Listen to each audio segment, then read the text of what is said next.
I am Lawrence Chuno, and this is Doing Jazz.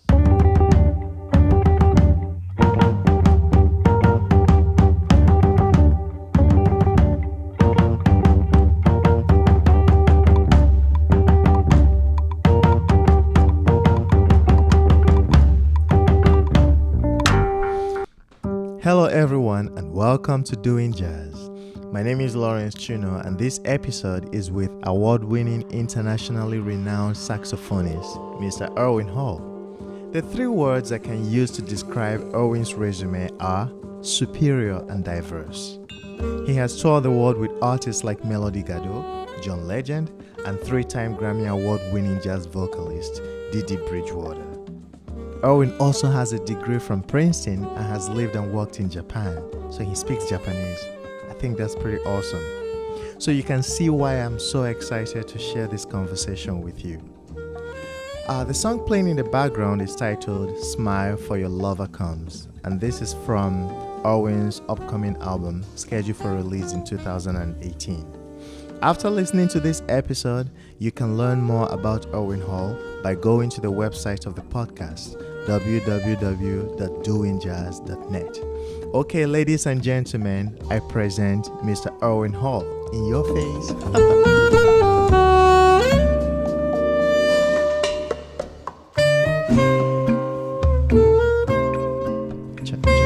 you talk? Test 1, 2, 3. Test 1, 2, 3. All right, yeah. If you can bring it as close as possible. Yeah. Pretty good? Yeah, that's good. Okay. Try not to move it. Yeah. All right. Irwin Hall, welcome to Doing Jazz. Thank you for having me. Great. So we've been chatting. For a while, yeah. So as I was saying, the first time I saw you, not the first time I met you, the first time I saw you was at a gig with Dee Dee Bridgewater. I went to see her perform, and as I was saying, I thought you were the sound guy because you came in and you checked the microphone and everything. I got a lot of responsibilities with the organization. Okay. Make sure everything was working. But then when you started playing, I'm like, whoa, the sound guy can really play. He can really play the saxophone. That's right. I do the music and I do the sound too. Yeah. Right. Good. That was a really good show. It was at Blue Note. Yeah. And so how did you get to start working with Dee Dee Bridgewater? Oh man, that's a long story. Okay. That's a long story. You want to tell us a little bit? The short-term version. I was on the road with my buddy Theo Croker, the trumpet player, and we had actually met years ago. We had been hooked up through Billy Hart, called us to do the same gig, and we met through there, and we stayed friends. Oh. So he went and he was doing his thing, I was doing my thing, and we were both on the road. And in the south of France, we bumped into each other. Wow. At the Juan Le Pont Festival, I think that was the name of the festival in the south of France. Awesome. So I haven't seen him for years. We run into each other, and he's playing with Dee Dee, and I'm playing with another artist named Melody Gardot. So we were sharing the same stage. So we got to talking, and he said, "Hey man, when you get off the tour, come check me out." He was in China at the time, so I said, "Okay, sure." So after the tour, I went over there just to hang out and. Ended up going over there and staying over there for 2 years in Shanghai, China. Oh. So I know it's a little roundabout, but through that connection with Theo got hooked up with Dee Dee, who produced his album. Okay. And so he had me, we had been playing all his music and workshopping all his music for years in China and playing together. So we ended up, when he went into the studio to record it, he brought me along with him to record the album. And since Dee Dee produced it, that was the connection getting to play with Dee Dee, because Dee Dee ended up using Theo's band, who I was a member of, for her set band. So we started going around the world and touring and traveling and stuff like that. So one thing kind of led to another, which led to another, and then a great connection. Yeah, awesome. How has that been? Because I'm a Dee Dee Bridgewater fan. She entertains. I mean, who isn't a Dee Dee Bridgewater fan, man? So how has that been? I mean, but I have to tell you something. You kind of match her energy though on stage. Seriously, I'm not just saying it. Because I came back and I started watching. I watch a lot of her performances, and there was one performance. It was in either in Italy or in Spain. Mm-hmm. It's like a Heineken Jazz Festival or something. That might have been Spain. Yeah. You guys, where she was singing and she really went into it, and then she took her hair out, and the way you guys like responded to every move that she made was, especially you. I just love the chemistry on stage. Oh man, Dee Dee is I can't sing enough praises for Dee Dee. Like she is amazing on stage, off the stage. She's the sweetest person. She's just an amazing musician. I learn so much every time I'm on the stage with her. Yeah. I remember like the first time first time I ever did a gig with Dee Dee.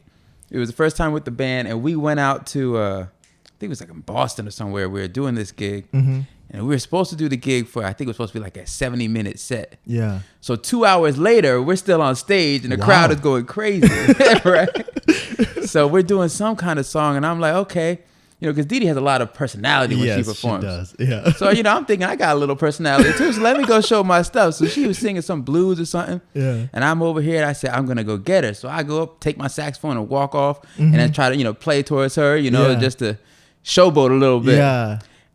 Biggest mistake. I thought I could showboat against Dee Dee. Oh boy, she got me so good. I thought I was doing something fancy, man, and she was just—it was so amazing, you know. Yeah, and, but that adds to the show. All those things adds to the show. It's so amazing. Now let's talk about you. Enough about Dee Dee. She's the queen and everything, but this is about you. Yeah, you're working on a new album. Yeah, working on the new album right now. Yeah. So. It seems you finished recording, because I listened to a few tracks from the album. You're at the mastering stage. There's this song that really caught my attention. The song I love it because of how the melody is very, I would say, sweet, and as a vocalist myself, it's singable. It just makes me want to sing when I listen to the melody. It's called "Smile for Your Lover Comes," and the arrangement is dope. But when you listen to it, the arrangement just seems very simple, but it's subtly still very, very interesting.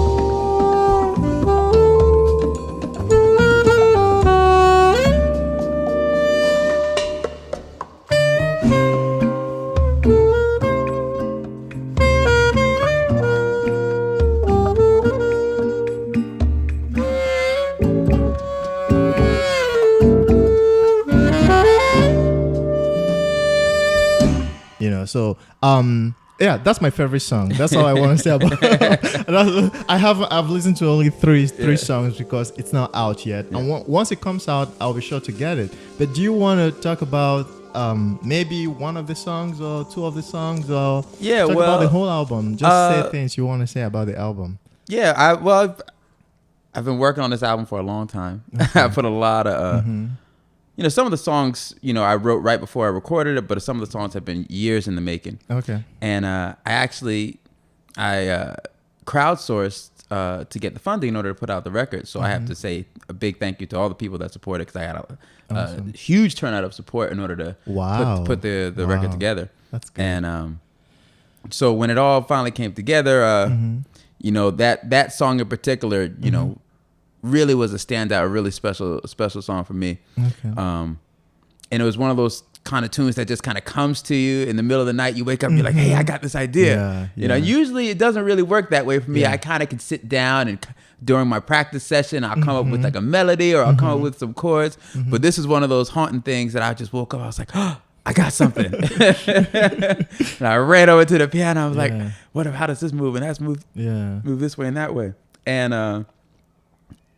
And I came up with the chords and the melody, and it was just I came up with the melody first, actually, and it was such a haunting melody. Yeah. It kind of just stuck with you. I don't know if I'm hitting the right notes. No, that's right on the money. So from there, I was able to, you know, put a set of changes to it, and sat down with the band, and I just kind of had like a template for it, but I didn't really have so much of the form and the layout exactly how I wanted to go, but I had a lot of ideas about how the direction I wanted the general music to go to. And I sat down with the fellas, and some great musicians that are on the record is Casa Overall, Mike King, Joel Ross. Casa Overall, he also plays with Dee Dee, right? Yeah. Okay. Yeah. Okay. So Casa and Mike, I toured together with them with Dee Dee and Theo for years. So we instantly had a connection. And then the bass player, Nimrod Speaks, he's out of Philly. I've known him from way back. But we never really got the chance to work together so often. But every time we sat in at a gig or something like that, we would have a great time, had a great chemistry. So nice. We all kind of came together, and Joe Ross is a young phenom, and we all kind of came together and put it together and pieced things together, moved things around, and came with a form and a way to approach it. And I think it came out really beautifully. I'm really happy with where it went. So. Yeah, awesome. How many songs are going to be on the album? 13. 13. 13. Oh, nice. That's a full album. It's a full album, yeah. Awesome. So there's 2 suites actually that are going to be on the album, and then the rest of the songs are individual tracks. Okay. Cool. So what was I gonna ask? I was gonna come back to that song. The percussion in the song. Yeah. What kind of percussion is that? It's not African. It's not that. It's well, it's Brazilian. Brazilian. Okay. Yeah. Because I'm Nigerian and I. Okay. So you said that. What is this? Yeah, it's Brazilian. Okay. Well, actually, I'm really heavy into the Brazilian martial art capoeira. Yes. Which has I was gonna ask about that, but you just. I beat you to it, huh? Obviously, so that's a huge influence. Brazilian music and especially religious music and spiritual music, I should say. That's associated with it. Yeah. And I was fortunate enough to be able to bring in 2 really awesome musicians, Rogerio Bocata on percussion and also Keita Ogawa. And they're just awesome musicians. And they came through and just laid some stuff down and blew my mind. Yeah. Nice. So do you have your own band now? Yeah, well, we've done a few different gigs, but yeah. Okay. Yeah. Because you played with Theo a whole lot. Yeah, I played with Theo in his own project, his own band. Exactly. Oh, okay. Cool. Yeah. So how about we go back to the beginning? How you turned out this way, how you turned out this great musician. Where are you from? I grew up in Somerset, New Jersey, right in the middle of New Jersey. Oh, cool. So, and how did music come into the whole thing, the whole Irwin Hall phenomenon? Back in when I was, I sound like an old man, or back when I was coming up, right? No, but when I was a child, they were still offering music in public schools. Okay. And my mother is a public school teacher, so I see. She was very adamant about her kids having the opportunity to learn music and to be able to play instruments. So I have 2 older sisters, and both my older sisters, they didn't become professional. Nobody in my family plays, but they did the band because everybody in the house had to do the band. If you were living in that house, you played an instrument or something. So they were much older than me. They would play an instrument, so I wanted to do what they did. And I asked all my friends at school, I said, what's the best instrument in the whole world? And they were like, the saxophone. I was like, I want to play the saxophone. So we didn't have really enough money to go out and just buy a saxophone. So the school had a few saxes for loan, free of cost. And I put my hat into the lottery and was fortunate enough to be given one. Wow. And man, as soon as I got it, man, I just fell in love with it. I just fell in love with it right away. And a couple years, an alto sax. It was an alto sax. Okay. Yep. It was a. And is that the best one to begin with as a beginner? Well, it's a matter of preference. Some people say start with the clarinet before you even touch the saxophone. Oh, wow. Some people say that. But, if you start with the tenor, you'll be fine. If you start with alto, you'll be fine. See. It's what you end up choosing and putting your time in on.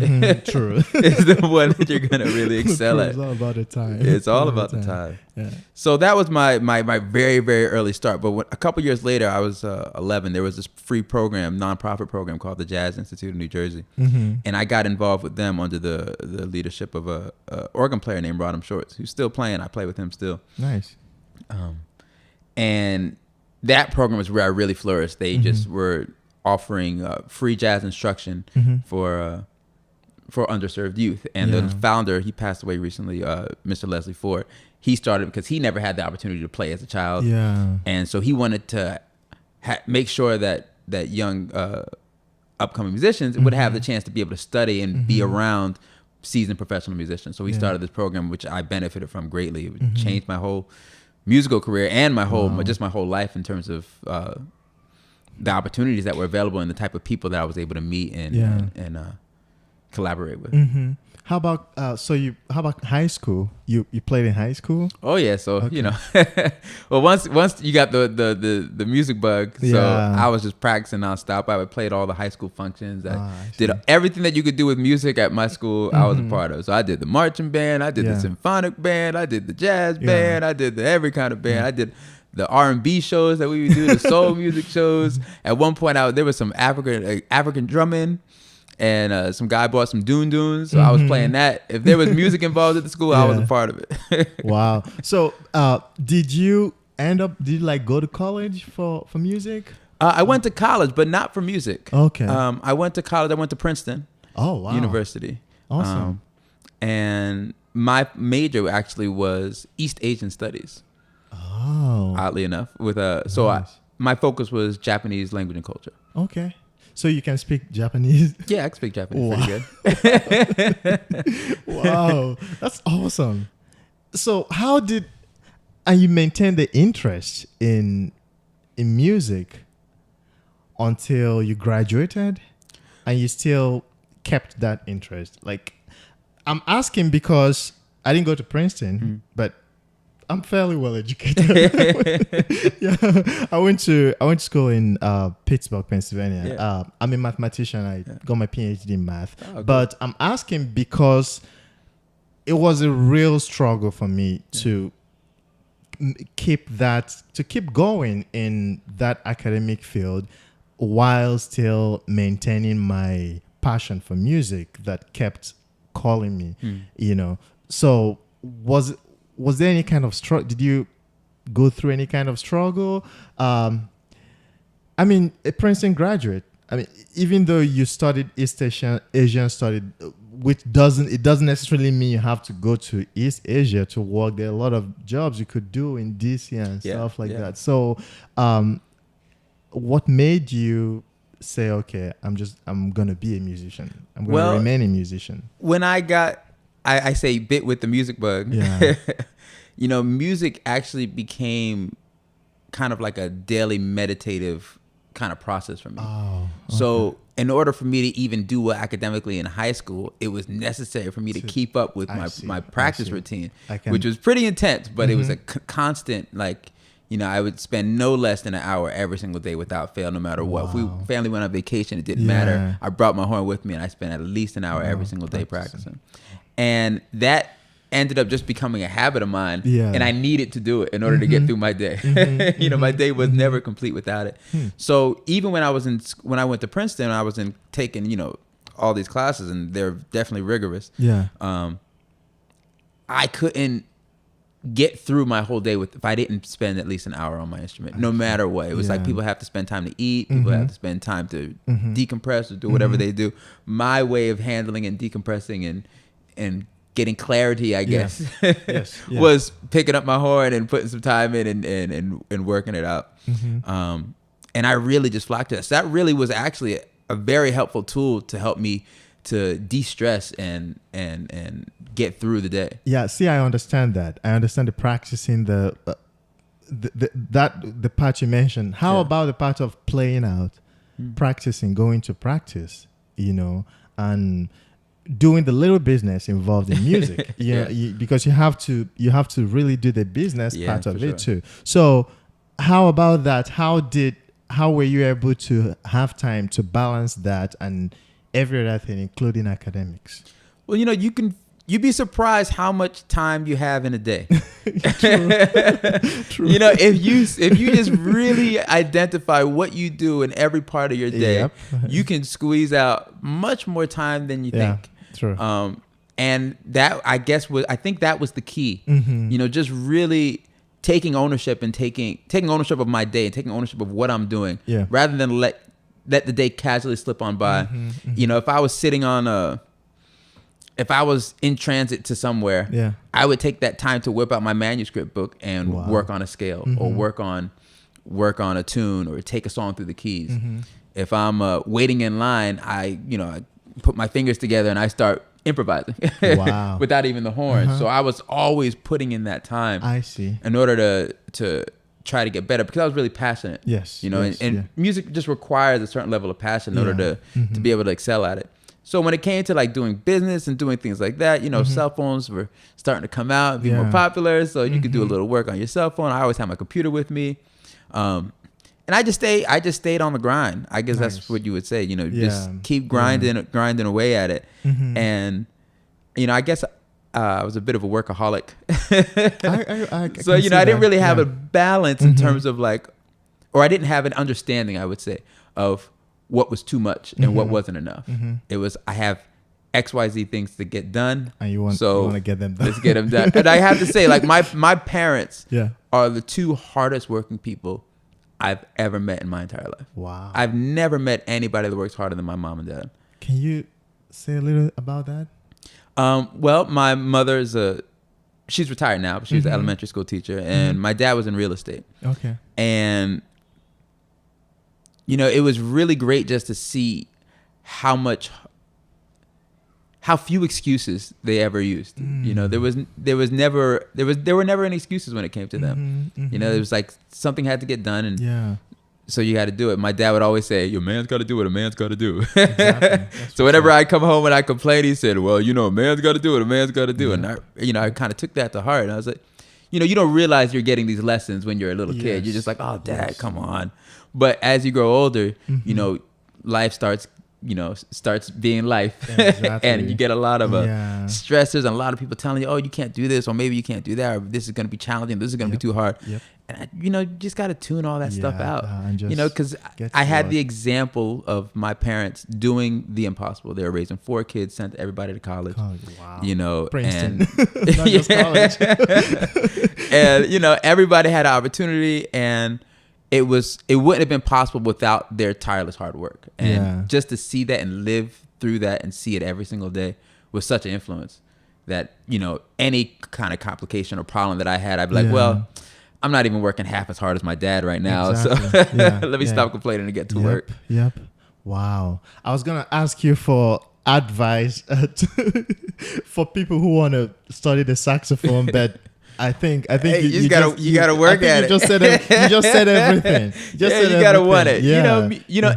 Music is for everybody to practice and to enjoy, but to be an artist, to be a musician, to make a living from it, it requires even more than that. And you have to be willing to do the work. It's not somebody telling you or reminding you to do the work. You have to know internally that, hey, I want this, and I'm going to do what it takes in order to get to that next level and to get to that next point. And if somebody has to remind you to practice, then maybe this isn't the right career choice for you. Because it's not the most glamorous career. Exactly. At every moment. There's definitely a long period of paying dues. And just when you think you paid all the dues, just wait. There's more. There's more to come. So Now, just like you just said, there's more. There's a little. You have to keep doing more, and part of that more is the business aspect of music for musicians. There are a lot of musicians who are very talented, but they're not doing the things you're doing. I'm not saying they might not be as talented as you are, but they're talented enough to be seen. But you are doing some awesome stuff, and you're about to release an album. Are there things that one has to watch out for, things that one has to do in terms of the business of music to be able to kickstart themselves? Well, it seems it involves money, but I think it involves more than money. It definitely does. I mean, times they are changing. They're always changing. And, there's a big shakeup there's been a big shakeup in the music industry while everybody tries to figure out the new way of making revenue in the business.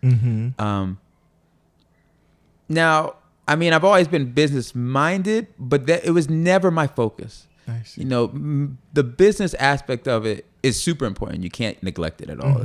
Definitely can't neglect it. But my goal was always in bettering myself and following my passion, following my dream. Yeah. And so I'm a strong believer that if you truly give in to your passions and you truly follow them and you don't make excuses and you truly work and put forth the work, that the pathway will open up, that the doors will open. And then there I have, you know, numerous examples in my life of that manifesting itself. And, you know, you have to, of course, you know, keep your both eyes open and be smart with business wise. Yeah. See an opportunity, recognize who you need to talk to, who you need to, you know, be pals with, who you don't need to be pals with.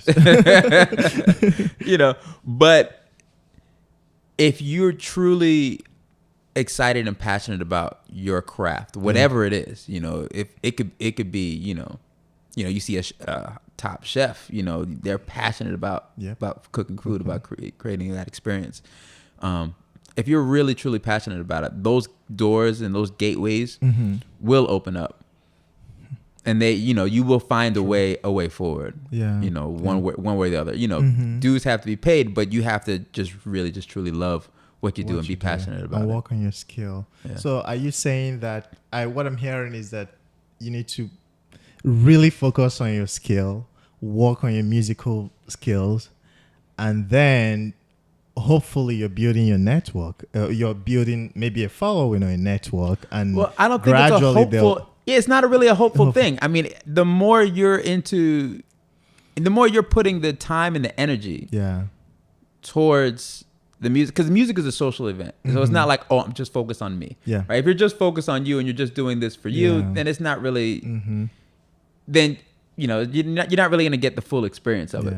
But in order to take it to that next level, it requires that social aspect. Yes. You know, and especially, you know, playing, my first love is this thing they call jazz. But, you know, it's really a spiritual pursuit when you really get down to it, because you're improvising and you're creating with a group of people. Yes. Sometimes you can do it by yourself, but you're creating with a group and you're trying to go someplace that none of you can get to as an individual. It's kind of like society. You're trying to build something that nobody can get to just by themselves. We have to work together and come together, and we could all fellowship and grow to the next place. And when you do that, and when you're truly about that and truly passionate about that, that comes across, and people respond to it, and people vibrate to that, and they react to that. They react. I see. The layman will react. You know, it doesn't have to be somebody who's well versed in music. Yeah. You know, if something, I truly believe, like if something is truly and great, the laymen are kind of more important when it comes to making money. You got a point there. Yeah. But when you truly, you know, are giving your all. Yeah. And you're playing at that high level, people will respect that, and they will appreciate that, and they will show you that appreciation. Awesome. And that appreciation could be monetary. Yeah, at times. You know? Which is good. Yeah, which is always good. Yeah. Now, Zem was here. I just found out you know Zem. Yeah, that's my good dude. Zem's a great musician. Yeah, he's a great dude. He talked about his album and how he worked with the label and how he partnered with the label, and the album is doing really well. Yeah. Like I looked it up on Spotify and it got a lot of plays. How do you plan to get your album across to people? And if you don't have any plan yet, it's okay to say that. No, I've definitely thought about that and the way forward with all that. You know, at this point, the album is fully mixed and mastered. It's kind of ready to go.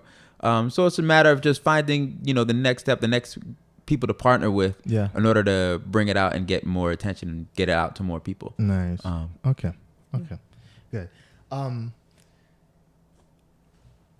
I have a question. This was a question I usually struggle with when it comes to instrumentalists. And but I think you're different because you've worked with Dee Dee Bridgewater. I've seen your energy. Do you think jazz musicians should work on being entertainers? I That's a good question. Do you understand my question? I truly understand your question. Okay. They should just focus on being musicians, or should they work hard at also being entertainers? Well,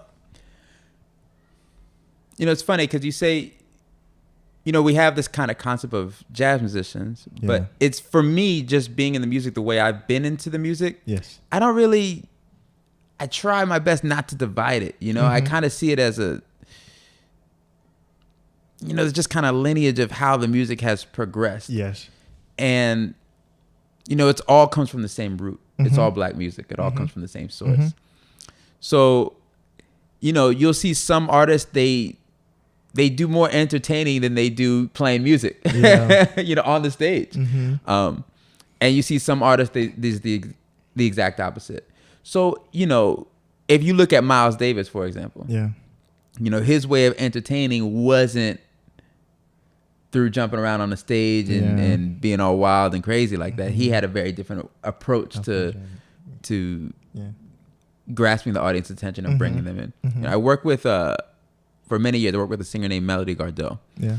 And she does that as well, where she doesn't have to be very flamboyant in order to entertain, in order to draw people in. I think at some point it's more about the energy that you're able to convey to the people and the energy that you can give to them and that they give back to you. Yeah. And if you can create that energy in a space, then people will react to it. And so for some people, one way of entertaining is, running around, jumping around on the stage and being really passionate and veins popping out of their head and when they're playing the music and the whole nine. And for other people, it's like being poised and elegant is the way to get that energy out and to get that vibration going. I'm asking because I've seen some people whose music become a little bit too academic for me. And I appreciate that as somebody who likes music theorists. As a musician, I really appreciate that. But then, I don't know. Your other side is wanting a little more. Yes, yeah. But, I think it all comes down to, personally, I think it comes down to energy. True. And energy is not really something that you can measure with a tool. Yep. Yeah. As far as you can get to, because it's all about communicating with people's spirits too. If you can get to their spirit, however you can, it works. And then people will respond no matter the style of music, no matter no matter how much you're jumping around or standing still. Like if you are able to get people truly engaged and truly to give their all, and as you give your all, then you can really grow something magical. Yeah, good. Now another question. Do you think musicians should make conscious effort to reflect the times? Well, I think we live in now in this country. I think everything we do is reflective of the time. Even if you try to do a throwback, your throwback is reflective of the fact that now you think in order to get ahead, you got to throw back. So if you got like every artist coming out throwing back, okay, well that's what we're saying about our time. That's dope. Is that we all got to throw back. This is the throwback era, So I think no matter what you do, you can't help but be current. Yes. Everything you do is automatically, instantaneously current, simply because you're alive right now and you're doing whatever you're doing right now. Yeah.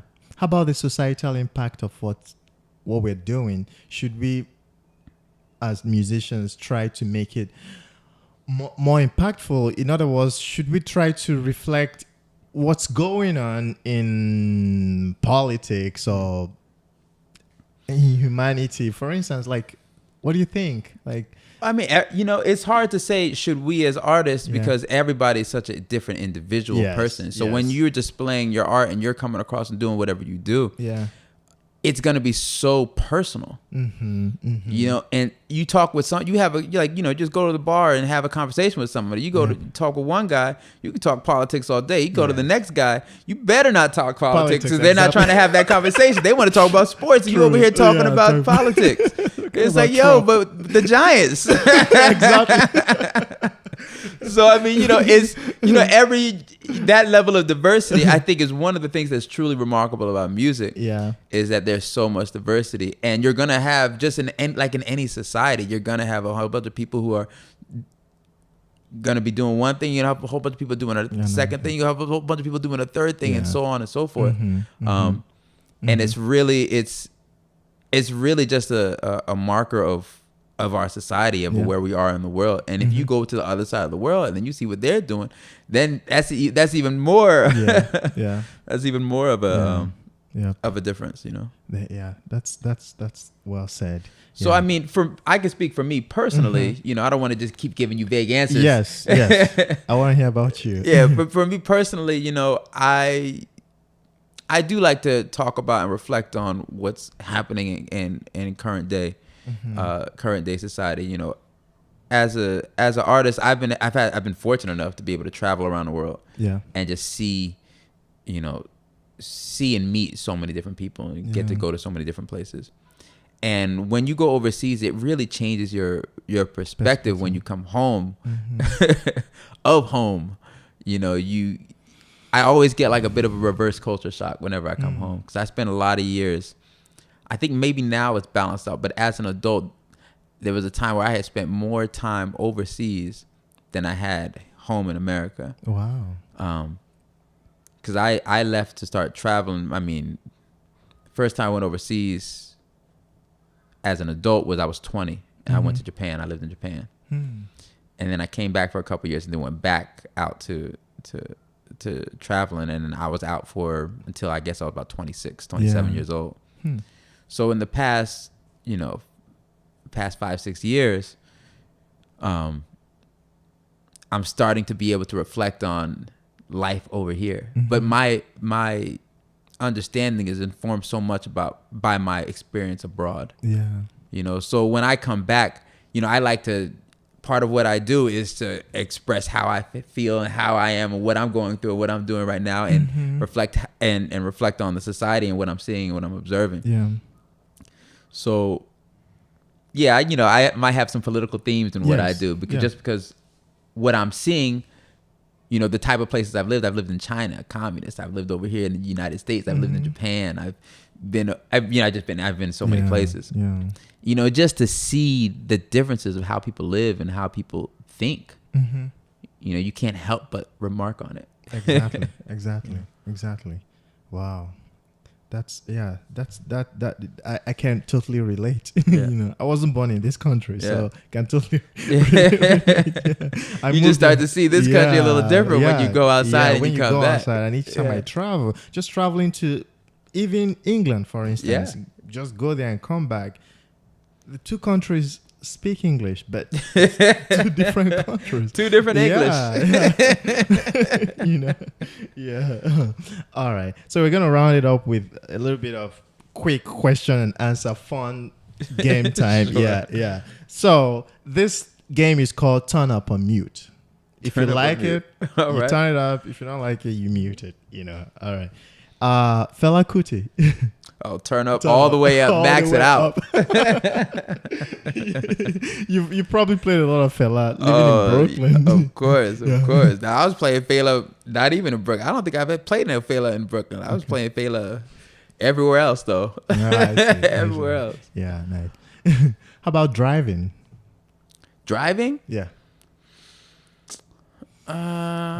We could turn that up. I like having freedom. I like being able to go where I want and do what I want when I want. See, freedom for me is not having to drive. Oh yeah? Yeah. I feel like I'm beholden to somebody else's rules and somebody else has the steering wheel. If I got to sit in the train and wait for somebody, I got to wait the time. And yours is different too. So I see.